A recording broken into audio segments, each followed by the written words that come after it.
দেখা গেছে গতানুগতিক ধারায় সামনের সারির ছাত্ররা যতটুকু মনোযোগ পায়, পিছনের সারির ছাত্রছাত্রীরা একটু উপেক্ষিত হয় বলে মনে হয়।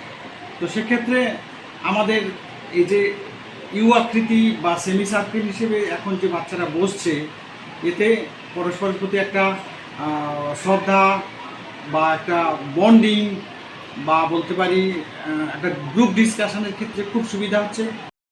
ভালো লাগছে। ক্লাসরুম করার সময় মেয়েদের দিকে অনেক বেঞ্চ থাকতো, আবার ছেলেদের দিকে অনেক বেঞ্চ থাকতো। তখন আমাদের হুড়োহুড়ি করে বসতে হতো, আবার বেঞ্চ পড়ে যেত, তখন বসতে অসুবিধা হতো, আবার বোর্ড দেখতেও অসুবিধা হতো। কিন্তু এখন সে অসুবিধাগুলো নয়।